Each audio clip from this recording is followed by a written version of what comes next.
Glória a Deus. Hoje nós vamos aprender, aliás, com uma história de amor, desse Deus de amor. É muito interessante como Jesus viveu essa vida de fazer discípulos, mostrando como se faz discípulos. Quantos discípulos de Jesus nós temos nesta noite? Levante a mão, por favor. Quantos discípulos de Jesus? É isso. Se você é de Jesus, você é discípulo de Jesus. Se você não é discípulo de Jesus, é porque você não é de Jesus. Todos os que são de Jesus são discípulos de Jesus. Veja só, Jesus estava certa vez tendo que ir do norte da Palestina para o sul. E ele teria que passar por uma cidade chamada, por uma aldeia de Samaria, em Sicar. Se ele fosse um judeu mais ortodoxo, ele não faria o caminho que essa seta está apontando aí. Se ele fosse um judeu mais ortodoxo, ele passaria ao redor, só para não passar nessa região aqui, do Monte Gerizim, aqui, essa região de Samaria. O judeu, principalmente um fariseu, um escriba, jamais passaria por ali, porque a própria região era rejeitada por eles. Jesus está a caminho, como Jesus não tem esse tipo de discriminação e preconceito, ele passa por ali, e ali ele vai encontrar com alguém que vai se tornar sua discípula, e quase que na mesma hora vai fazer muitos discípulos para Jesus. Então nós vamos aprender com Jesus hoje como fazer discípulos, ao modo dele. Vamos fazer discípulos como Jesus. Diga comigo assim: eu sou discípulo de Jesus. Amém? Então eu quero fazer discípulos como Jesus fez. Pois é, porque discípulo pode ser discípulo, lá mesmo na região que Jesus estava, tinha discípulos de vários outros rabinos, mas nós queremos fazer discípulos como Jesus fez discípulos. Então vamos lá, Jesus vai se encontrar com uma pessoa com a qual nós vamos aprender com ele como fazemos discípulos. E a primeira característica que nós vamos encontrar nesse discípulo é que discípulo, ele é unificador, não é um competidor. Aí você vai descobrir. Aliás, essa palavra, eu estava procurando, o discípulo traz unidade, ele faz, e eu não sabia que existia essa palavra, unificadores. Desculpe minha ignorância, né? E até quando eu imaginei nisso, bom, quem traz unidade, o que é? Unidade, e fiquei assim, bom, quem traz unidade unifica. Será que existe unificador? Eu acho que não. Aí fui procurar no dicionário, não é que existe a palavra unificador. Pois é, nós somos, não é liquidificador, gente, se bem que liquidificador faz uma mistura para ficar, mas não é essa a ideia. É unificadores, não competidores. E nós vamos ver no texto por que é que os discípulos de Jesus têm de ser unificadores e não competidores. Veja lá, você pode abrir a sua Bíblia em João, no capítulo 4, e vai ter ali na tela também, mas para você que gosta de acompanhar, às vezes preparando um PowerPoint ou outro, né, a gente dá um Ctrl+C, um Ctrl+V errado, então você avisa, tá? João capítulo 4, versos de 1 a 3. Os fariseus ouviram falar que Jesus estava fazendo e batizando mais discípulos do que João. Que coisa, hein?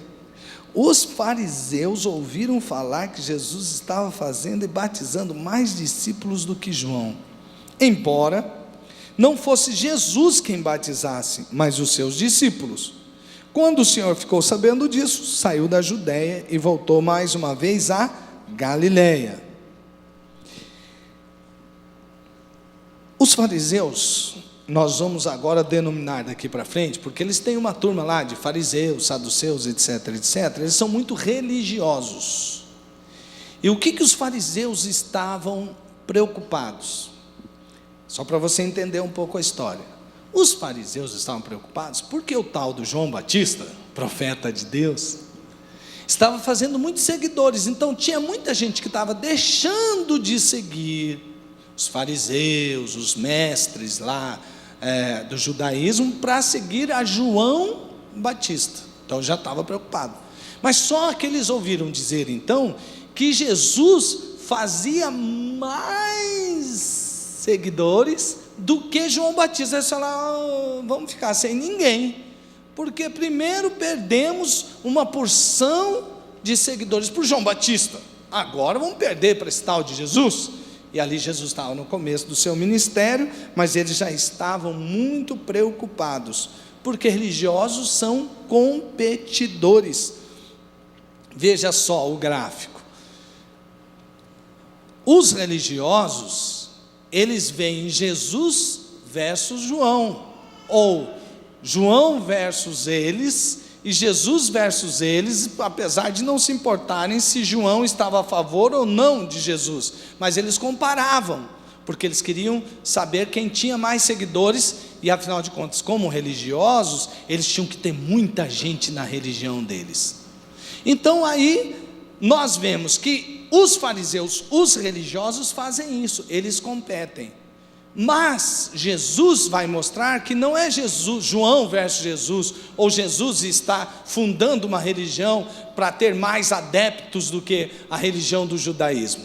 Não, ele está dizendo que ele está na missão de alcançar pessoas que estão perdidas, que precisam de Deus. Aliás, quero deixar bem claro, que quando você ouve que Jesus veio para fundar uma religião que ficou conhecida como cristianismo, isso é um sofisma, porque Jesus não veio fundar religião nenhuma. Depois as pessoas que estavam crendo no que Jesus pregou, elas foram se aglutinando, e depois de um determinado tempo, isso foi chamado de cristianismo, e aí depois de um tempo ficou conhecido como a religião do cristianismo. Mas Jesus não veio para fundar religião nenhuma. Basta você dar uma boa lida no Novo Testamento e conhecer a igreja primitiva, e você percebe que Jesus não veio fundar religião nenhuma. Pare e pense um pouquinho. Na igreja existem discípulos com talentos diferentes, não é verdade? Você acha que corremos o risco de concorrência dentro da igreja? O que fazer para evitar a competição? Então vamos para o lado prático aqui. Não tem gente que parece que está preocupado se o sujeito, por exemplo, se alguém sai de uma denominação e vai para outra denominação, e nós estamos perdendo número. Agora, como que nós vamos sustentar toda a estrutura que a gente fez? Porque os religiosos hoje, eles usam dos mesmos sistemas de massificação que a religião sempre usou. Aí, se ele está perdendo adepto, ele fica preocupado, não com a pessoa, mas porque quanto mais pessoas saem, menos adeptos eles têm, menos poder eles têm, menos dinheiro eles têm, menos poder eles têm, menos dinheiro eles têm, e aí fica preocupado. E agora, como que a gente vai pagar a conta? E aquele contrato que a gente fez, como que a gente paga? Quando a gente tinha bastante adeptos, cada um desse um tanto, a gente já pagava todos os compromissos que a gente fez, de mídia, etc, etc. Se a gente começa a perder os adeptos, o que acontece? Então, na verdade, hoje nós vemos uma concorrência religiosa, e ai daquele por quem vier o escândalo, mas eles virão, eles acontecerão, para que os verdadeiros sejam conhecidos. A religião compete. Não se trata de nós virmos aqui para dizer, quem está certo, quem está errado. Sabe por quê? Nós estaríamos entrando no mesmo jogo dos religiosos. E aí então, ao invés de vir aqui falar o evangelho, começar a dizer quem está certo, é essa briga, é essa discussão. Ao contrário disso, nós deveríamos perceber que discípulos, pessoas, ministérios, têm jeito diferente de fazer as coisas, e que todos nós deveríamos buscar servir a Jesus e glorificar a Deus à medida que as pessoas estão entregando suas vidas para Jesus. Não importa em que denominação eles vão estar ali servindo a Jesus. Mas os religiosos, eles são competidores. Abra os seus olhos. Um sinal em que as coisas não vão bem é quando você vê marcas claras de disputas religiosas, como os fariseus. Qualquer um pode se tornar um fariseu. Eu posso ser um fariseu a uma medida ou outra medida. Tem que sempre tomar cuidado. Você também. E nós como igreja, nós como denominação, alguma coisa assim, podemos fazer parte desse jogo, mas em nome de Jesus, nós estamos aqui aprendendo com Jesus, que os discípulos dele não são competidores, mas são unificadores, e lutam pela unidade do corpo de Cristo, para a glória de Deus. E na nossa unidade, o mundo vai olhar e vai crer, que nós viemos de Deus e que estamos anunciando a palavra de Deus. Discípulos de Jesus são assim, são unificadores, eles não são competidores. Bom, vamos rápido agora passar para a segunda parte, que é mais importante. Nós vamos descobrir, vamos gastar mais um tempo a mais no segundo e no terceiro ponto, porque essas partes demonstram muito o amor de Deus, a compaixão que Deus tem pelas pessoas, e os discípulos de Jesus também têm que ter esse mesmo amor e essa mesma compaixão. Vamos fazer discípulos como Jesus? Amém, irmãos? Amém? Vamos fazer discípulos como Jesus. Os discípulos de Jesus são sarados e incluídos na igreja de Deus. Eles são unificadores e eles também são discípulos e discípulas saradas por Jesus e incluídas na igreja de Deus. Aí, você sarado e incluído, você faz a mesma coisa com outras pessoas. Você leva a cura de Deus, você leva a inclusão de Deus para as outras vidas também. Sarados e incluídos. Então vamos ler o texto, irmãos. Vamos lá na palavra de Deus agora. Veja o que diz a palavra de Deus em João 4, de 4 a 7. Era-lhe necessário passar por Samaria, ou Samária. Assim chegou a uma cidade de Samaria, chamada Sicar, perto das terras que Jacó dera a seu filho José. Havia ali o poço de Jacó. Jesus, cansado da viagem, sentou-se à beira do poço. Isto se deu por volta do meio-dia. Nisso veio uma mulher samaritana tirar água. Continuemos. Os seus discípulos tinham ido à cidade comprar comida. A mulher samaritana lhe perguntou: como o Senhor, sendo judeu, pede a mim, uma samaritana, água para beber? Pois os judeus não se dão bem com os samaritanos. Amados, para nós que estamos distantes daquele tempo, podemos imaginar assim: o que tem que conversar com uma mulher? O que tem ela ser de outra nação? O que tem? O que tem que conversar com a mulher ao meio-dia? Pedir água para ela? Nós vamos descobrir agora, irmãos, conhecendo um pouco dessa história, que havia muitas razões para aquela mulher ser discriminada. Quer ver? Dá uma olhada nisso,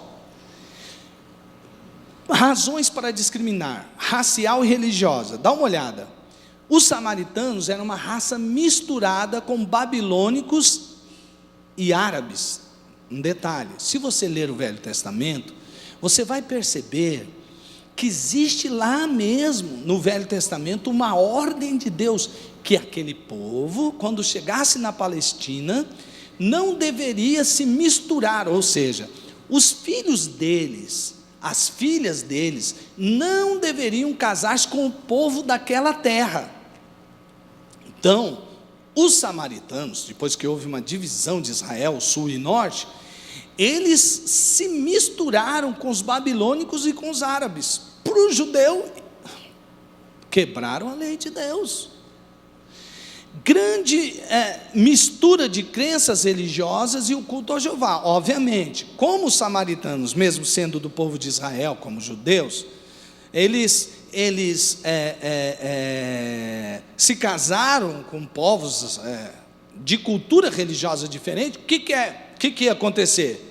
Esse povo ia trazer a cultura religiosa deles para dentro da casa dos judeus, dos israelitas de uma maneira geral. Então ele disse, não pode fazer isso. Como eles fizeram isso, eles eram considerados imundos. Para os samaritanos, o lugar de adoração era Gerizim, para os judeus, Jerusalém. Então eles diziam, está vendo? Esse povo tem a teologia errada, tem a religião errada, se misturou com a raça que Deus mandou. Então veja que está aí a razão para discriminar. Agora veja, sexual também, sim, por quê? Os rabinos detestavam ver um homem conversando com uma mulher em público, mesmo que esta fosse sua própria esposa. Veja o que está escrito nos livros dos rabinos: aquele que conversa muito com uma mulher traz o mal sobre si e negligencia o estudo da lei, e por fim herdará o Geena. Geena é inferno.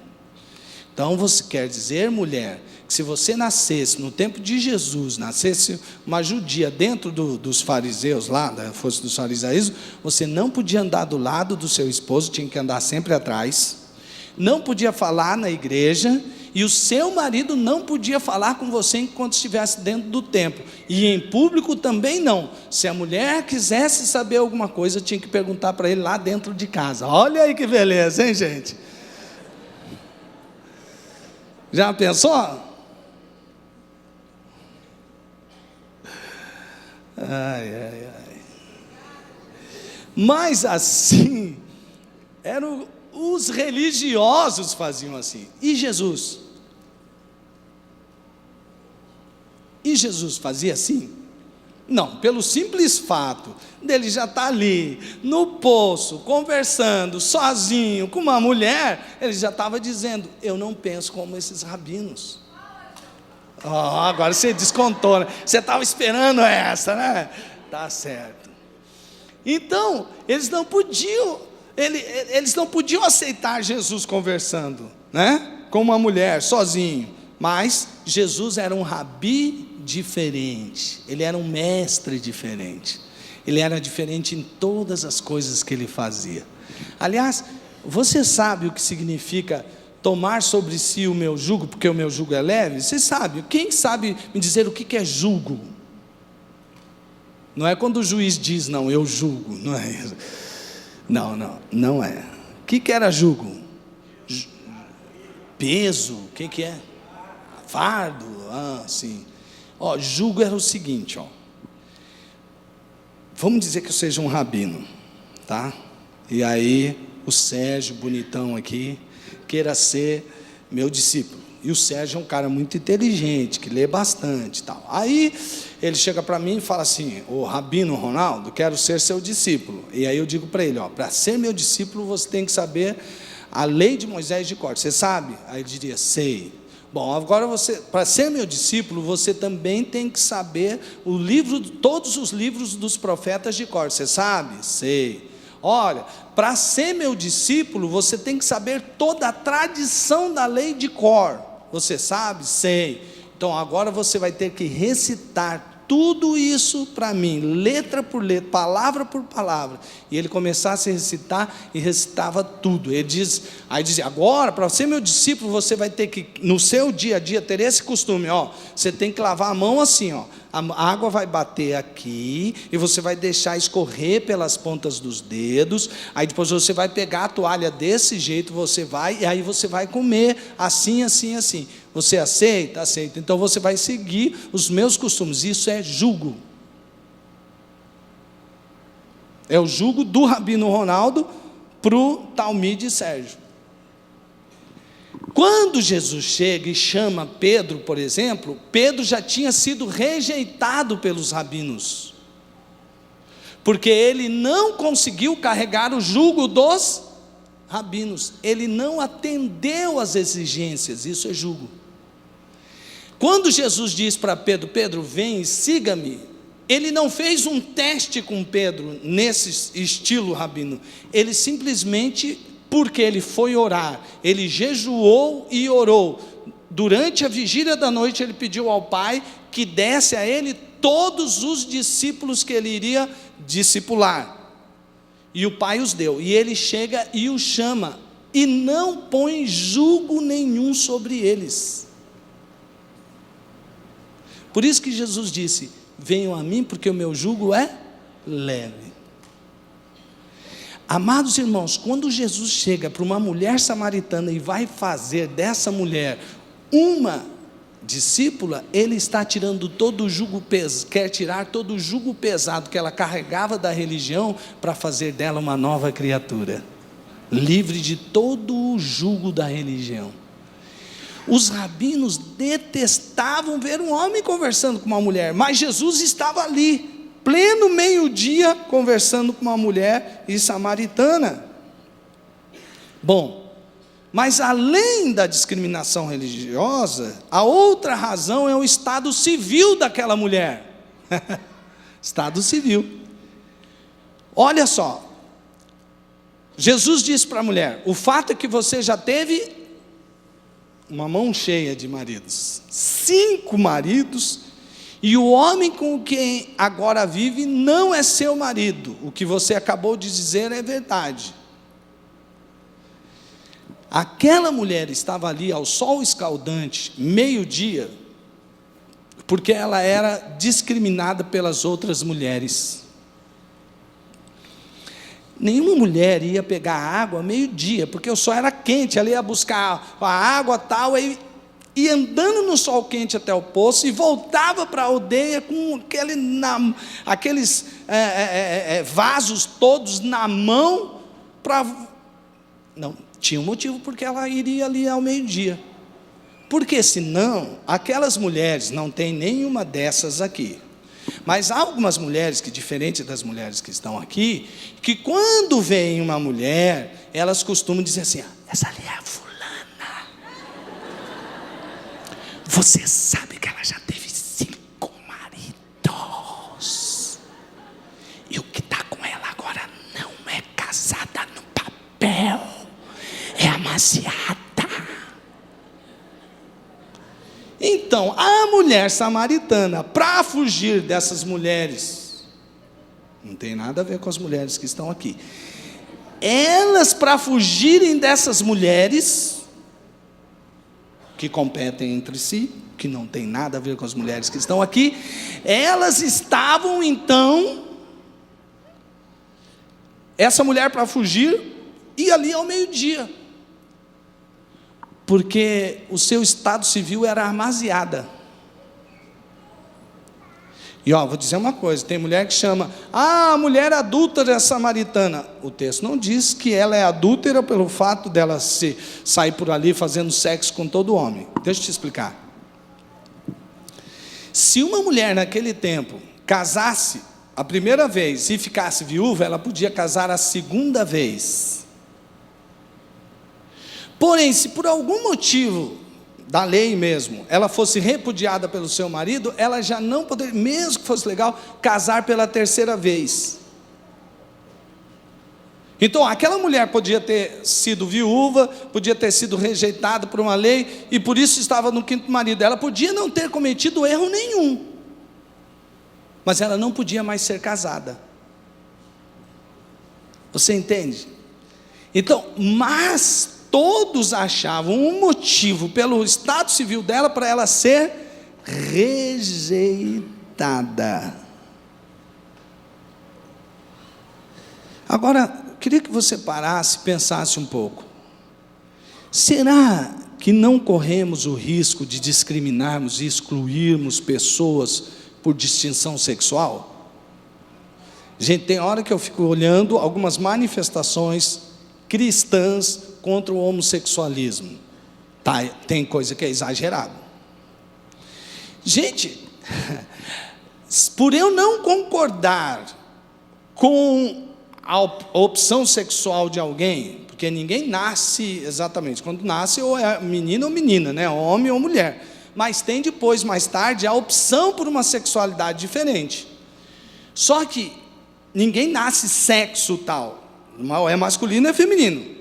Agora, veja, Mesmo que nós não concordemos e tenhamos razões bíblicas, nós devemos amar os homossexuais a tal ponto de desejarmos que eles sejam incluídos no corpo de Cristo.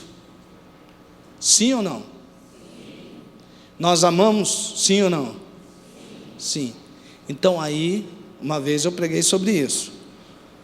Tinha um líder de um movimento aqui, da cidade, que ele se encontrou comigo na Câmara dos Vereadores. Ele disse assim: se você, é verdade o que você falou, um dia eu fui na igreja, você estava falando e você falou sobre isso, e você disse que não discrimina. Não. Ah, é? Então por que não tem muitos homossexuais na sua, graças a Deus que ele disse que não tem muitos, né? Mas por que não tem muitos homossexuais na sua igreja? Aí eu disse: porque eles são ex.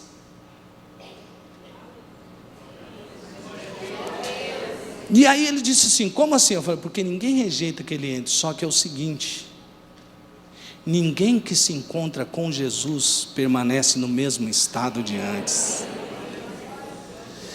E nós devemos amar e não discriminar, seja por uma opção sexual, seja por religiosidade. Eu ouvi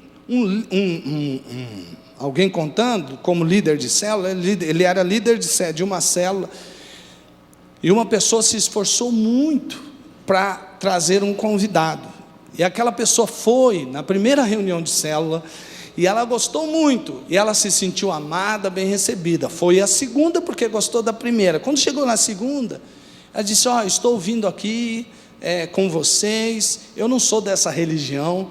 Ela pensava que a gente era de uma religião, né?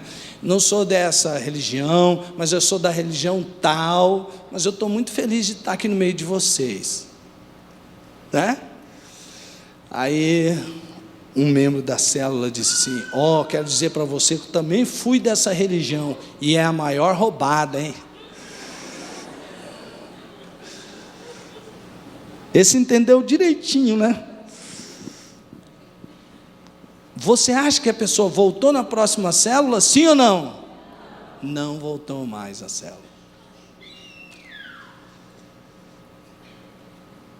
Tem hora que dá vontade de pegar a varinha do amor e chamar o irmão. Amados irmãos, nós não devemos discriminar as pessoas por causa da sua opção religiosa, étnica. Não, é de tal, esse povo aí não presta não, né? Porque tem, esse povo de tal país, cuidado que esse povo aí é ruim, hein? Cuidado com fulano de tal, que ele é lá de tal país, preguiçoso. Olha, fulano de tal raça, gente traíra que você não imagina, né? Não deve haver. Nós fomos chamados para sarar as pessoas e incluí-las no corpo de Cristo, para a glória de Deus, para a edificação da igreja e para que o Senhor Jesus seja anunciado como Salvador amoroso. E as pessoas vejam isso na igreja e se apaixonem por Jesus. Amém, irmãos? Veja só, a cura continua. Versículo 10. Jesus lhe respondeu: se você conhecesse o dom de Deus e quem lhe está pedindo água, você lhe teria pedido e ele teria dado água viva. Disse a mulher: o Senhor não tem como tirar água e o poço é fundo. Onde pode conseguir essa água viva? Acaso o Senhor é maior do que o nosso pai Jacó, que nos deu o poço, do qual ele mesmo bebeu, bem como seus filhos e seu gado?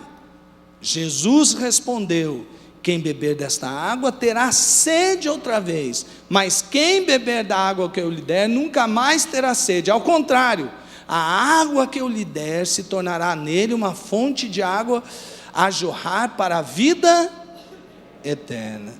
Quem bebe do poço da religião só se anestesia. Quem bebe de Jesus é sarado. Quem fica numa igreja por causa das suas doutrinas e usos e costumes, porque há um sacerdote bem preparado para manipular as suas culpas, só toma analgésico. Quem vai até Jesus é sarado totalmente. Assim é Jesus. O analgésico para a culpa e a falta de Deus é a religião. Jesus é quem realmente nos religa a Deus, trazendo cura para todas as áreas da nossa vida.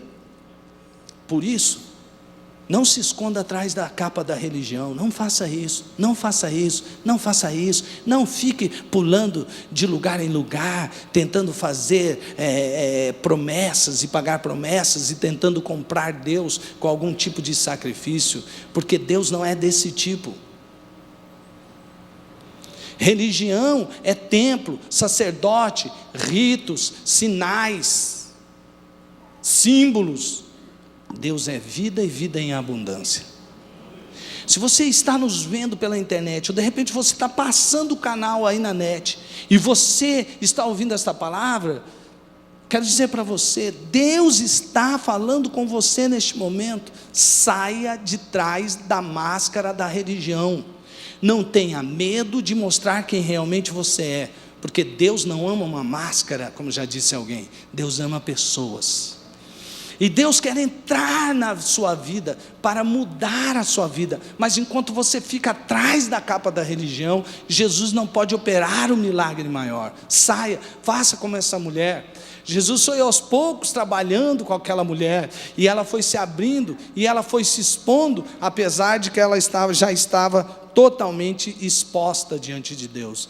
E Jesus demonstra para aquela mulher que Ele não veio ali para dar uma água que iria acabar com o tempo. Jesus era a água que ia jorrar dentro dela para sempre, lhe dando vida e vida em abundância. Amém, irmãos?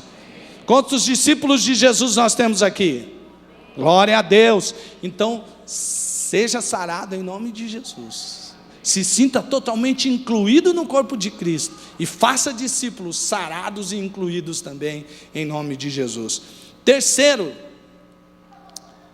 então, os discípulos de Jesus, eles são unificadores, eles são sarados e incluídos na igreja de Deus. Os discípulos de Jesus são adoradores verdadeiramente espirituais. Amém? Vamos ver se os irmãos lembram da palavra. Quais são os adoradores que Deus busca? Os adoradores que o adorem em? Que o adorem em espírito e em verdade. A religião é mentirosa. Você pode pôr facinho uma capa de religião enquanto você está num culto religioso, mas diante de Deus, não. Diante até daquela pessoa que convive com você no dia a dia, todos já sabem que aquilo é só uma capa de religião. É por isso que Deus, quando entra na vida de alguém, Ele quer curar completamente para transformá-lo em verdadeiro adorador. Você quer ver? Dá uma olhadinha nesse texto.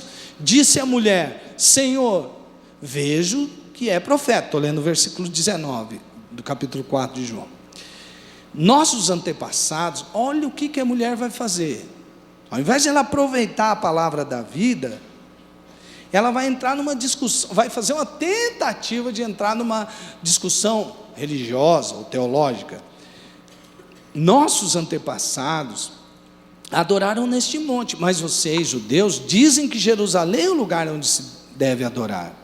Jesus declarou: creia em mim, mulher, está próxima a hora em que vocês não adorarão o Pai, nem neste monte, nem em Jerusalém. Vocês, samaritanos, adoram o que não conhecem. Nós adoramos o que conhecemos, pois a salvação vem dos judeus. Ele fazia uma referência a si mesmo. Amados irmãos, percebam, Jesus está mostrando que tipo de adoradores Deus está buscando, em que tempo Jesus está inaugurando, que tempo Jesus está inaugurando. E ele então diz: no entanto, está chegando a hora, e de fato já chegou, em que os verdadeiros adoradores adorarão o Pai em espírito e em verdade. São estes os adoradores que o Pai procura. Deus é espírito, e é necessário que seus adoradores o adorem em espírito e em verdade. Disse a mulher: eu sei que o Messias, chamado Cristo, está para vir. Quando ele vier, explicará tudo para nós. Então Jesus declarou: eu sou o Messias, eu é que estou falando com você. Glória a Deus.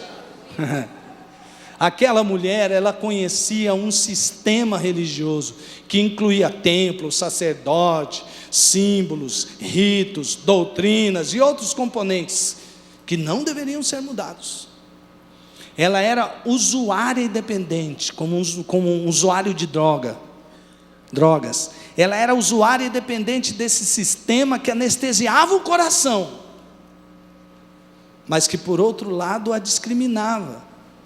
Afinal, religião era tudo que aquela mulher conhecia, e era só isso. É verdade. Olha só no gráfico.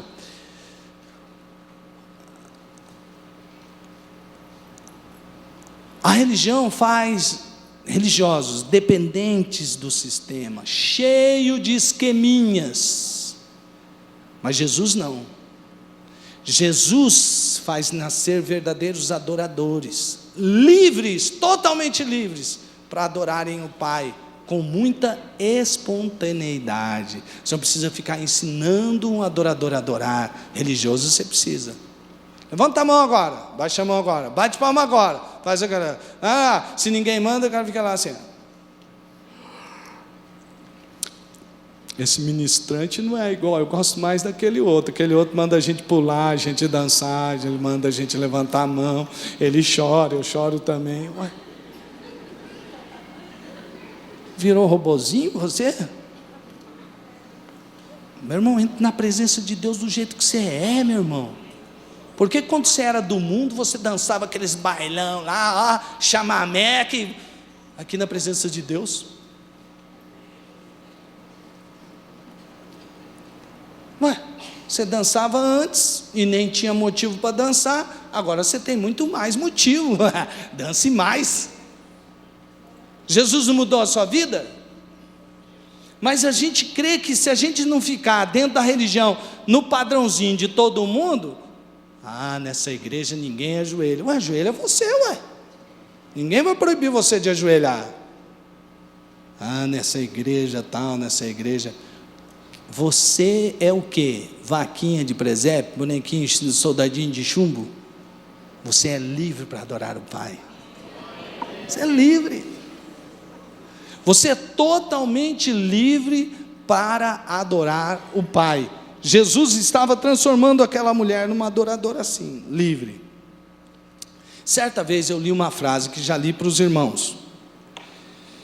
E lá onde eu li a frase, estava escrito assim...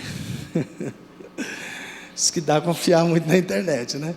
Filósofa do 800 anos depois de Cristo. Realmente ela é, né? Para falar o que falou. E eu li aquela frase, falei, que lindo. Dá uma olhada nessa frase. É uma oração. Se eu te adorar por medo do inferno, queima-me no inferno. Se eu te adorar pelo paraíso, exclua-me do paraíso.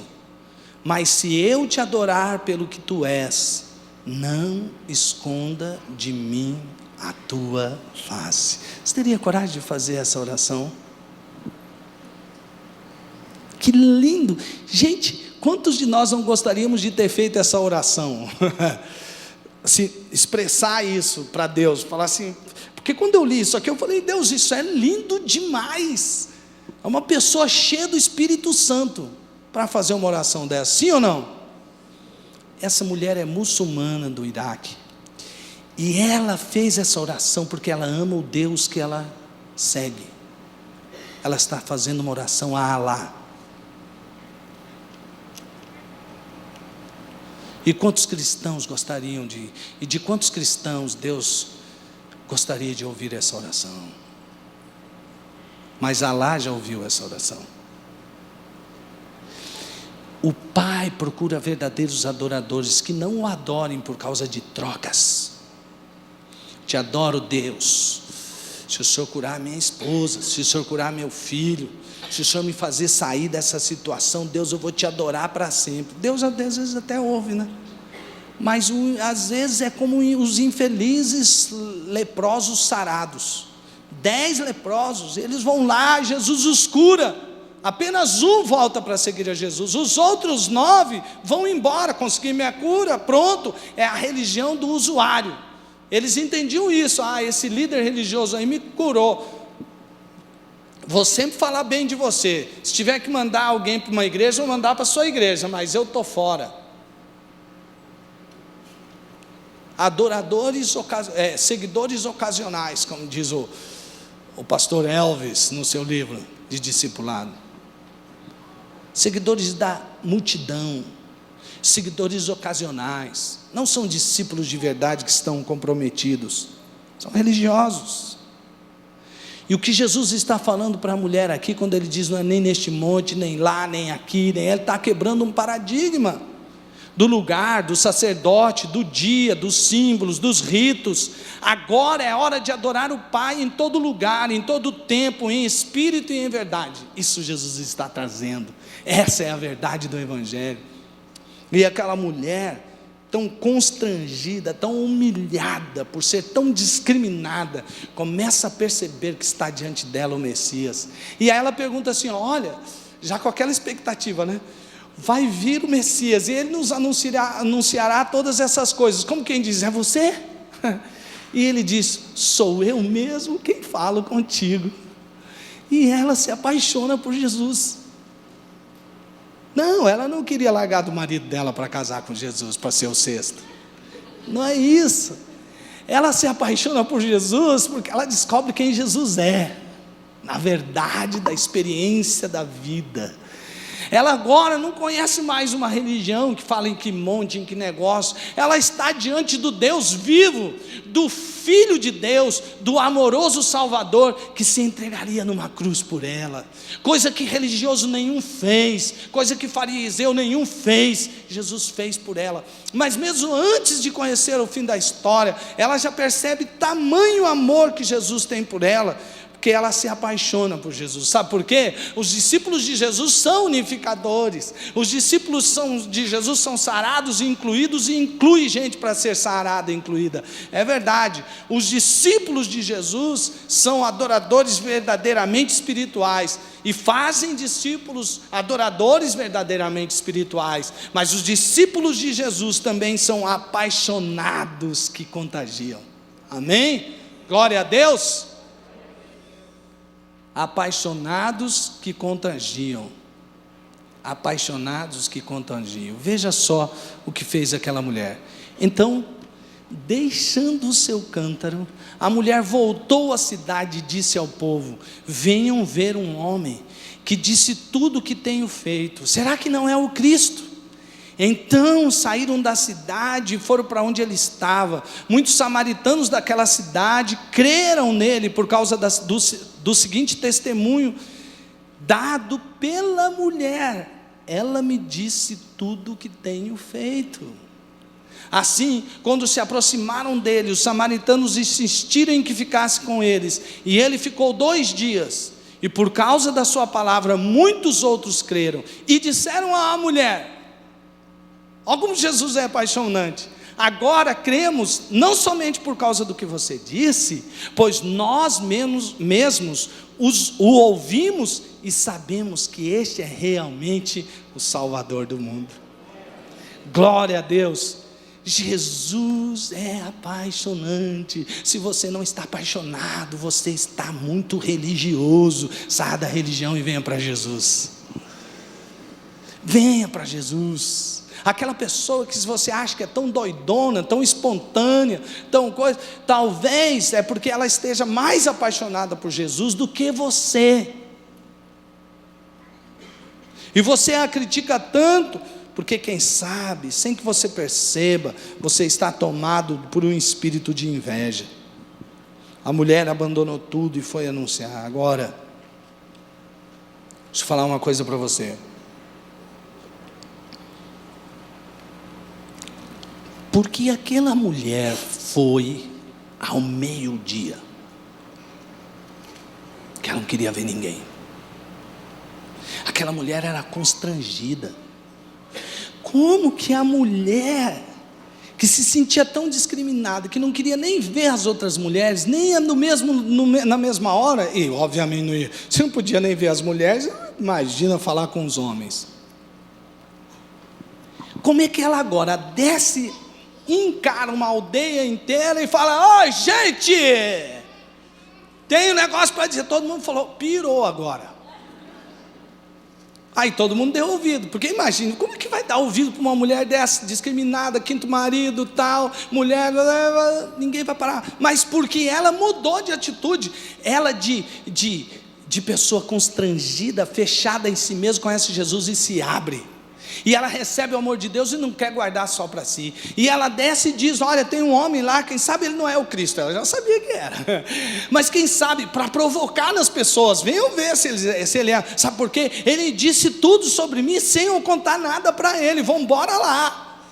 E as pessoas foram e constrangeram Jesus para ficar 2 dias. E aí, por causa do testemunho da mulher, muitos creram. E outros creram porque Jesus ficou com eles. Ficou na cidade que ninguém queria ficar. Ficou na aldeia que todo mundo falava: lixo, escória. E ele ficou lá. O Rei dos Reis, o Senhor dos Senhores, o Filho de Deus, se mostrou para pessoas como essas. Que é a religião para discriminar? Quem somos nós para dizer quem serve e quem não serve?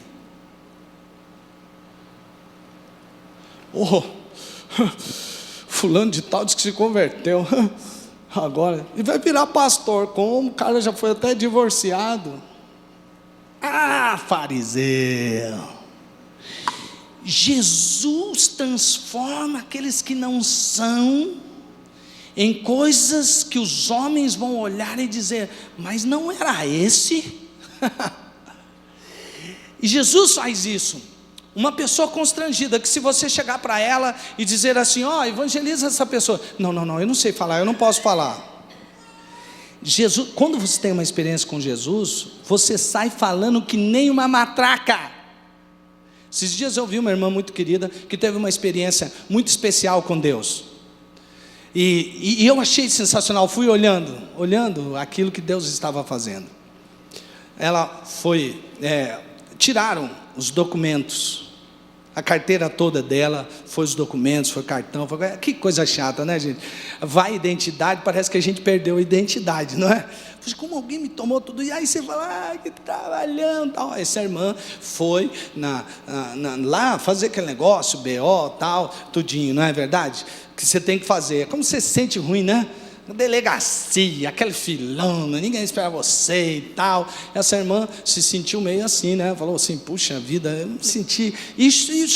Eu choraria também, no caso, porque parece que fui abandonada e o próprio Deus não está me vendo. E esse problema foi um convite de Deus para que ela entrasse na intimidade do Pai. Quando ela me contou, eu disse: olha, eu não vejo bem assim tanto, não vou glorificar tanto a Deus pela bênção, mas pela experiência da bênção, que depois teve um final. E ela foi para Deus, e ela foi, e Deus a chamou lá em Isaías 41, especialmente no versículo 15: não temas, ó bichinho de Jacó, nem vós, povozinho de Israel, eu te ajudo, diz o Senhor, e o teu Redentor é o Santo de Israel. Quando ela leu esse texto, eu chorei assim, né? Ainda bem, eu tenho um pouquinho de dificuldade para chorar assim, mas eu chorei assim, eu fiquei engasgado, e eu disse para ela: olha, a maior experiência aí, não é o que Deus vai fazer, se vai voltar, se não ia voltar, se a carteira vai ter de volta, se não é a experiência de Deus falar na sua intimidade e dizer assim: eu sou o teu Deus. E a sua identidade não está no fato de alguém te roubar e você ficar sozinha numa delegacia. Eu é quem cuido de você. Resultado foi o que a mulher contou. Se é verdade ou não, mas não interessa. Uma gari estava limpando, acha os documentos, tem um telefone dentro da carteira, que é de uma amiga, que liga para outra, que liga para ela, e estão lá todos os documentos e os cartões para a glória de Deus. Mas sabe o que eu mais glorifiquei a Deus? Não foi pelo fato de tudo isso ser achado, porque tem muita gente que é roubada e não encontra de novo. Mas foi o fato de Deus dizer: eu sou o teu Deus e você é minha filha, você é meu povo, essa é a sua identidade, e eu cuido daqueles que são meus. Agora o resultado foi que nós tivemos que ir até esse endereço, fui ajudar a irmã, e ela chegou. Gente, eu nunca vi uma pessoa tão ousada. Ela desceu do carro, e ela é meio assim, introvertida, mas ela desceu do carro e falou: não, porque Deus e tal, e começou a falar o texto. Eu falei: ué, que é isso?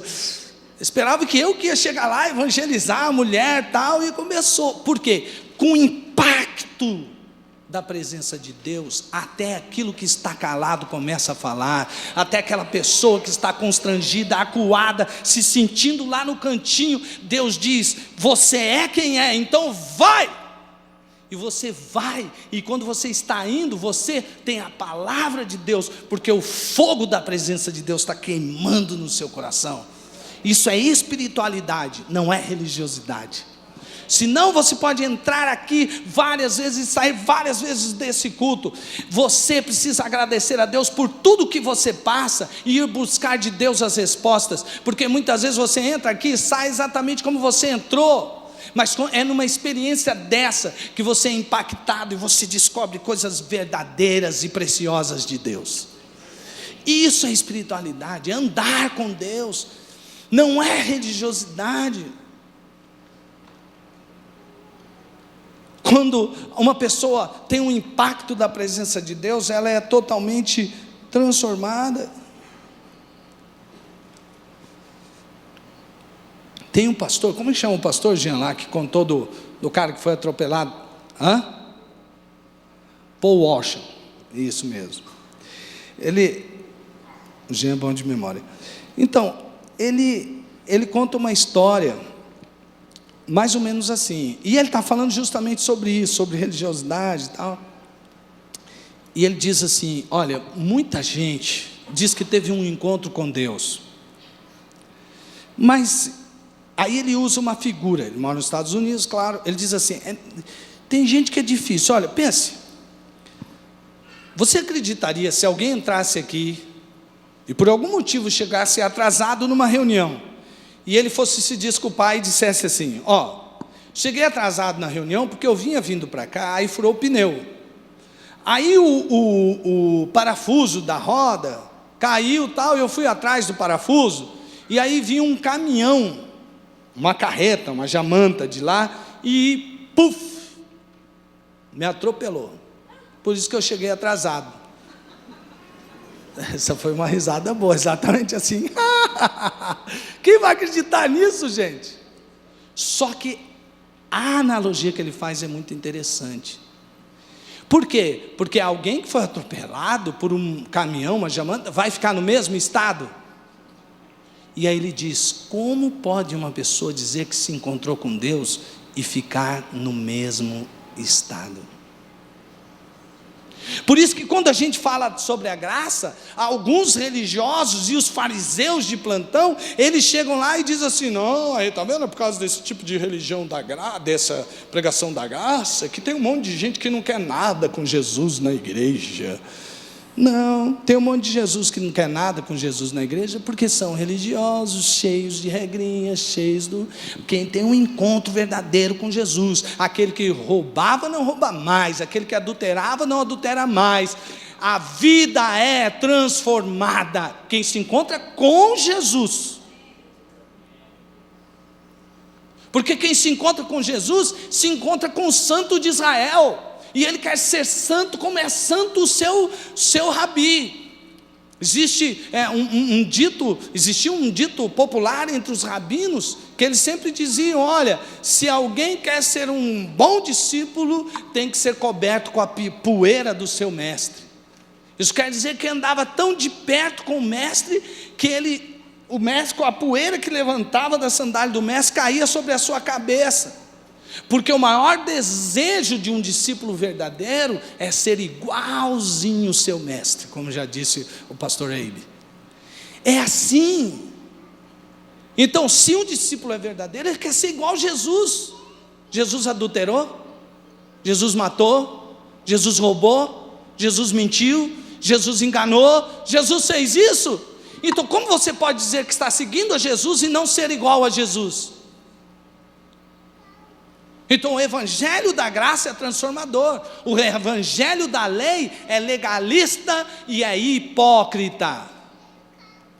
As pessoas são seguidores da multidão, como já citei o pastor Elvis, são seguidores ocasionais. Quando exige algum tipo de compromisso, eles vazam, porque eles só querem a cura.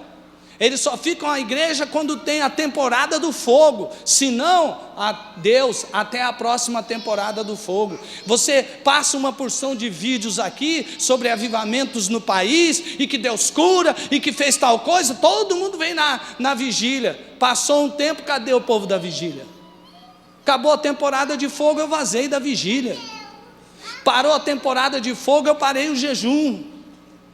Onde está o discípulo verdadeiro que fica aos pés do mestre, lá no seu talmeão, como disse o Yuri no testemunho que ele contou, que abre o seu quartinho da bagunça e diz: Jesus, entra, eu quero mostrar a bagunça que está essa área da minha vida, e eu não tenho vergonha do Senhor, eu estou aqui para te pedir perdão, e eu quero que o Senhor me transforme. Aquilo aconteceu com aquela mulher, gente, de mulher constrangida por tantos preconceitos, ela viu o verdadeiro Salvador, e uma aldeia toda se converteu a Jesus. Amém, irmãos? Você é um discípulo ou um religioso? A religião é massificante, impessoal, porém tribal. Não é verdade? É a massa, mas é a tribo. O Evangelho, Jesus Cristo, é a mensagem do very important person, porque você é muito importante para Jesus, e apesar de ser VIP, é universal. Eu costumo dizer para as pessoas assim, para brincar, né? Eu chego para um e digo assim, mas é verdade também, né? Eu digo assim: ó, você sabia que você é minha ovelha predileta? Ó, você sabia que você é meu líder predileto? Você sabia que você é meu missionário predileto? Eu até brinco, quando tem 2 missionários perto, eu falo: mas não conta para eles, senão vai ficar triste. Chego no ouvido do outro, falo a mesma coisa. E todo mundo já sabe que eu faço isso. E no fim eu digo: sabe por que eu faço isso? Porque cada um de nós aqui é predileto de Deus. Quem nunca se sentiu o filhinho dengado do papai? Que você pensa no negócio, o pai faz, e você fica assim: não vou contar para ninguém, porque vão ficar com inveja de mim. Esse meu papai é demais. Você é um predileto de Deus. Você é um VIP de Deus. Da religião não. Da religião você só é um número. Você só é um número. Da religião de massa, você só é um número. De Jesus, você é o mais importante, o amado. A religião é do gueto, Jesus é universal. Amém, irmãos? Jesus já transformou a sua vida? De verdade mesmo? Então não se cale, faça como a mulher samaritana, vai para o teu lugar, volta para aquele lugar e anuncia o que Jesus fez por você. É tão simples, é só ter experiência com Deus para contar. Vamos fazer discípulos como Jesus, unificadores, não competidores, sarados e incluídos na igreja de Deus, adoradores verdadeiramente espirituais e apaixonados que contagiam. Você perdeu a paixão, meu amigo? Ninguém está querendo saber quem que é o seu mestre.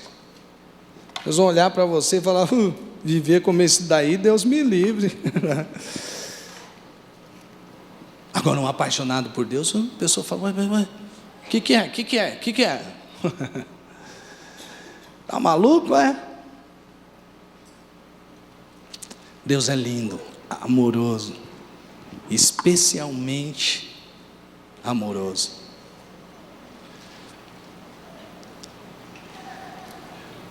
Eu me vejo muitas vezes como um fariseu, sinceramente. Então, vou tirar a máscara diante de todos, não preciso vestir nenhuma máscara. Porque tem vezes que eu vou orar, eu falo assim, o que eu estou fazendo? Tem vezes que eu estou no culto, eu falo, o que eu estou fazendo? Só que é nessa pergunta que as coisas mudam. Quando eu continuo na minha própria religiosidade, fazendo aquela rezinha que todo mundo já sabe de cor, quando eu continuo na minha religiosidade, quem sabe até fazendo meio uma dança gospel, as pessoas podem até olhar, puxa, hein? Mas só eu sei o quanto fariseu eu estou sendo. E eu preciso todos os dias matar esse fariseu que quer nascer dentro de mim. Porque o meu eu, ele é um impostor, um enganador. Jesus diz para eu negar o eu, mas o meu eu sempre quer nascer de novo. E eu me torno um religioso, hipócrita, e a minha espiritualidade fica vazia. Quando eu chego diante de Deus, digo, Deus, estou tão seco, estou tão religioso. Deus olha para mim e fala, Ronaldo, agora você está fazendo a oração que eu quero ouvir. E aí Ele transforma. Para de ser a oração do fariseu para se tornar a oração do publicano, que bateu no peito. Enquanto o fariseu dizia, eu dou o dízimo, eu sei a lei de cor, e o publicano dizia, Senhor, eu sou um pecador, eu estou perdido, eu não tenho nada. Para quem Deus olhou? Vamos passar por uma renovação espiritual, onde nós voltemos a querer ser discípulos de Jesus e fazer discípulos para Jesus, como Jesus fez discípulos. Amém? Feche seus olhos e comece a orar. Você quer ser, se você está aqui nesta noite e não entregou sua vida para Jesus ainda, você ainda não é um discípulo. Hoje Jesus te trouxe aqui para que você ouça essa história e seja verdadeiro diante de Deus. Se você quer entregar a sua vida para Jesus agora e ser alcançado por esse mestre amoroso, quero fazer um convite para você. Levante a sua mão. Há alguém aqui que quer entregar sua vida para esse Jesus amoroso e ver a sua vida transformada por Ele? Levante a sua mão. Há alguém? Levante a sua mão, diga sim, eu quero ser transformado por Jesus, eu quero ter um encontro com esse Jesus. Deus abençoe você, pode baixar a sua mão. Deus abençoe você. Há mais alguém que quer entregar sua vida para Jesus? Não, não é trocar de religião não, é vir para Jesus. Quantos aqui querem fazer? Há mais alguém? Levante a sua mão e diga sim para Jesus. Deus abençoe você. Há mais alguém? Levante a sua mão, diga sim para Jesus. Há mais alguém que quer fazer essa entrega? Há mais alguém que quer entregar sua vida para Jesus? Levante a sua mão com coragem. Jesus, ele teve que sair de um lugar para ir para o outro e passar no meio do caminho, encontrar com uma mulher samaritana. Alguns podem dizer, mas que coincidência, que sorte dessa mulher, hein? Não, não. Não se trata disso, estava na agenda de Deus, o encontro de Jesus com a mulher samaritana, porque aquela aldeia toda precisava ser alcançada. Estava na agenda de Deus você estar aqui hoje. Quer entregar sua vida para Jesus? Levante a sua mão. É o Espírito quem convence o homem do pecado, da justiça e do juízo. Se você quer entregar sua vida para Jesus, nada pode impedir você, força nenhuma. Levante a sua mão em nome de Jesus. Há mais alguém aqui? Deus abençoe você. Deus abençoe você. Há mais alguém que quer entregar sua vida para Jesus? Para Jesus, só Jesus. Um encontro com esse Deus transformador. Há mais alguém que quer entregar sua vida para Jesus? Talvez você seja até, você pode dizer assim, não, esse pastor está pregando então para não se trata de adeptos. Inclusive, quero dizer uma coisa para você: se você é batista e talvez até membro dessa igreja, mas não teve um encontro com Jesus, não adianta nada. O que você precisa é ter um encontro com Jesus e entregar sua vida para Ele. Tem alguém aqui que precisa entregar sua vida para Jesus? Não se constranja, mesmo que dizer, o que vão pensar? Já fui batizado, você entregou ou não? Se você não entregou, a hora é agora. Deus está falando com você mesmo. Levante a sua mão. Quem aqui quer entregar sua vida para Jesus? Deus abençoe você. Há mais alguém aqui que quer entregar sua vida para Jesus? Levante a sua mão. Há mais alguém? Deus abençoe você. Deus abençoe você. Há mais alguém? Deus abençoe você. Deus abençoe você. Há mais alguém que quer entregar sua vida para Jesus? Deus abençoe você. Há mais alguém que quer entregar sua vida para Jesus? Então eu quero convidar você para nós orarmos juntos. Saia do seu lugar, vem aqui à frente, em nome de Jesus. Você vai receber uma oração. Essa oração, olha, saia do seu lugar. Você que levantou sua mão, vem aqui, nós vamos orar por você. Saia do seu lugar, pode vir, todos vocês que levantaram suas mãos. Faça igual a mulher samaritana. Não fique com vergonha, não fique constrangido. Venha mesmo, venha. Não importa se você esteja do jeito dela ou de outro jeito, não importa do jeito que você esteja. Você que levantou a sua mão, você que não levantou a sua mão, olha, venha para Jesus, venha para Jesus, venha para Jesus. Jesus quer você. Isso. E os irmãos, podem vir aqui, gente. Precisa de gente para acompanhar essas irmãs, para acompanhar esses novos irmãos. Pode vir, os irmãos aí da igreja, olha. Os irmãos da célula, Glória a Deus, louvado seja o nome do Senhor Jesus. Cada um chegando. Já tem alguém te acompanhando aí? Não, tem só uma irmã para duas. Está faltando uma irmã aqui, para acompanhar essa jovem. Precisando, de uma jovem aqui, para ficar ao lado dessa jovem. Glória a Deus, amém. Louvado seja o nome do Senhor Jesus. Olha, agora você vai fazer uma oração. Feche seus olhos e repita comigo esta oração. Diga assim: Senhor Jesus. Isso pode deixar sair dos seus lábios. Diga: Senhor Jesus, eu sei que o Senhor me ama, e o Senhor marcou este encontro para que eu te conhecesse, e eu quero pedir perdão pelo pecado de controlar a minha vida. Não quero mais. Eu agora me arrependo, aceito o Senhor Jesus como dono da minha vida. Eu me entrego totalmente, pois sei que o Senhor morreu na cruz para me salvar, e que o Senhor ressuscitou e está vivo aqui dentro de mim. Eu quero seguir o Senhor. Eu quero ser seu discípulo para sempre. E eu quero também fazer discípulos para o Senhor, em nome de Jesus, amém, amém, glória a Deus. Vamos aplaudir ao Senhor Jesus.